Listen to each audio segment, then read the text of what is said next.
OMG! Gretchen Barreto nawala sa sarili nang takasan nito si Sunshine Cruz at Atong Ang. Tila mapahanggang sa ngayon ngay laman pa din ang usapin sa mundo ng showbiz ang patungkol kina Sunshine Cruz at Atong Ang na magkaroon nga ng controversial sa pinagsamahan ng mga ito.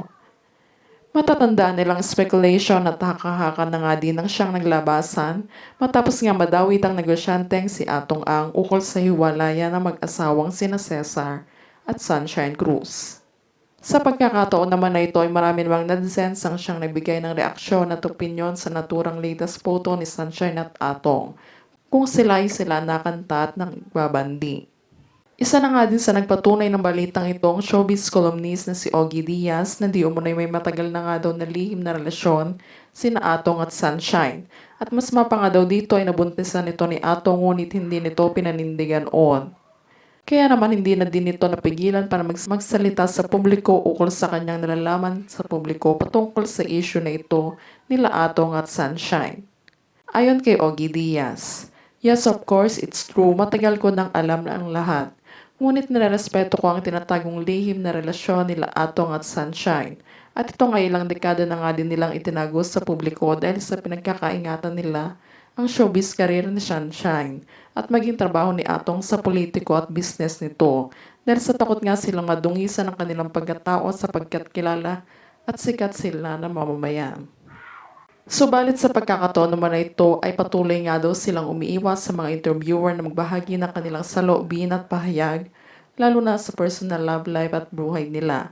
Dahil yun nga lang daw ang kanilang katangi-tanging privacy na may tatago sa sambayanan at publiko. Dahil hindi naman daw sa lahat ng pagkakataon ay kailangan nilang i-public lahat ng kanilang talambuhay sa publiko dahil tao lang din sila. Kasunod nga nito ay diretsuhan nga ding pinabuluanan ni Sunshine ang lahat ng ito nang aminin nitong hindi si Atong ang naging dahilan ng hiwalayan nila ni Cesar. Dahil sa malaki nga daw ang respeto ni Atong kay Cesar na siyang kailanman ay hindi niya kayang manira ng relasyon kung gayon ay legal at may mga anak at pamilya ito kay Sunshine. Kaya naman hanggang dito na nga lang daw ang siyang maaaring ibahagi ni Ogie Diaz ukol sa issue na ito upang wakasan at tapusin na nga din ang katotohanan. Dahil sa naging sitwasyon nga daw ni Sunshine ngayon, ay naawa siya na maaaring malaki ang ika-apekto nito sa physical health at mental health nito na siyang naging daladala nito ang nakaraan nung siya ay tamaan ng postpartum. Samantala sa kabila nito ay marami namang netizens sumang-ayon sa naging pahayag at big revelation ni Ogie Diaz dahil sa nangyayari nga daw sa kanila ngayon ay malaki ang ikinaapekto nito mula sa kanyang pagkatao at naging karma na nga ang nangyaring ito kina Sunshine at Atong.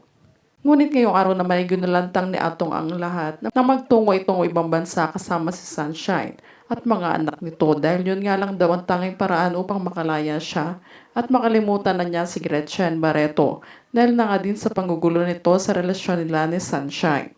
Sa kabila na nga nito ay naging emotional naman si Gretchen na mabalitaan nitong umalis na ng bansa si Atong at tila nawawala na ito sa sarili dahil nga sa biglaang pamamaalam nito na walang pahintulot sa kanya kaya ganoon na lang ang kinagalit nito na sobra.